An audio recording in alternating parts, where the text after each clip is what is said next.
Oh. This is a news show.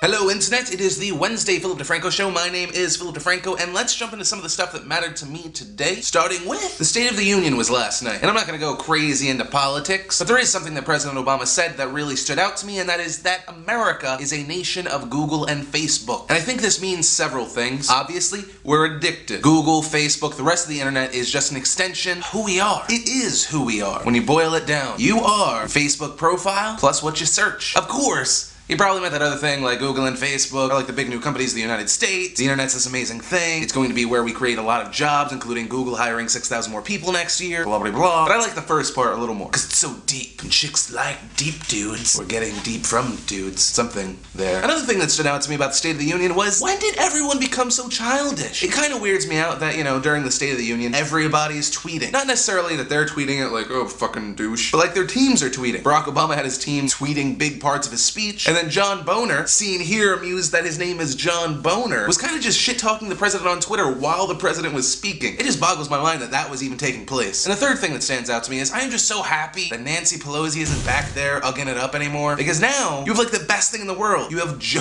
Biden and John Boner behind the president. And the reason this is fantastic are the faces they make. This is the best fucking thing ever. So fantastic. And news that you'll find interesting if you're interested in people that really don't matter. Did you know Ice-T has a son whose name is, and I shit you not, Ice Marrow? Why would that be your name? That's not a hardcore rapper name. That's like if you were a rapper slash nothing. That is stupid. But the reason he's in the news, and the reason you now know Ice-T has a son, is he was arrested for allegedly, I'm not sure how you would mess this up, but allegedly masturbating outside of a strip club. But yeah, I don't know how you would allegedly. But there is like this thing in the back of my head that hopes this case goes to like the Supreme Court. And like Ice Marrow's argument is he was like, I was peeing and I was shaking it off. And the officer would be like, well, you shook it 4 times. That's not a shake after 3. You're just playing with yourself. And then it could just finally like be settled in the court of law. That's just how my brain works. Next thing that mattered to me was, of course, Skins, the amazing British show for the first 2 seasons. Was recently adapted to the US and has been airing on MTV. And in the first week, people were like, oh, this is the worst show ever. It's like child porn. Take it off the TV. Which is great. I mean, that's what made Grand Theft Auto so amazingly popular. Everyone was like, it's such a terrible thing and you can do sex. Do sex? Yes. I think that's what old people say. Do sex to each other with their mouths. Disgusting. And that game sold like crazy. I mean, it was also a great game, but that hype definitely helped out. The problem for Skins is it's not a video game that you buy for $60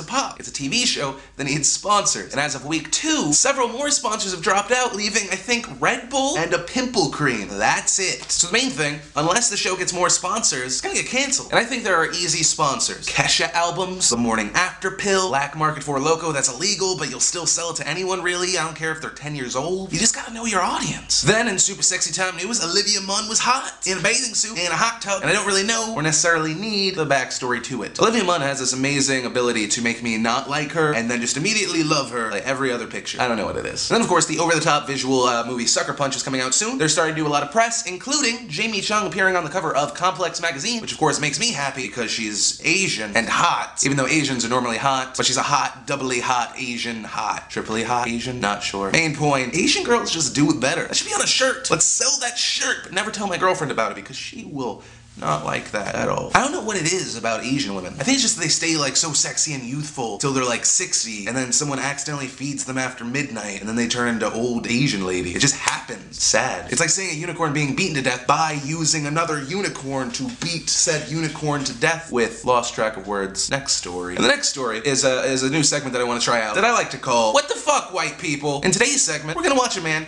who laid down on some train tracks just to see if he could fit underneath the train that was coming towards him.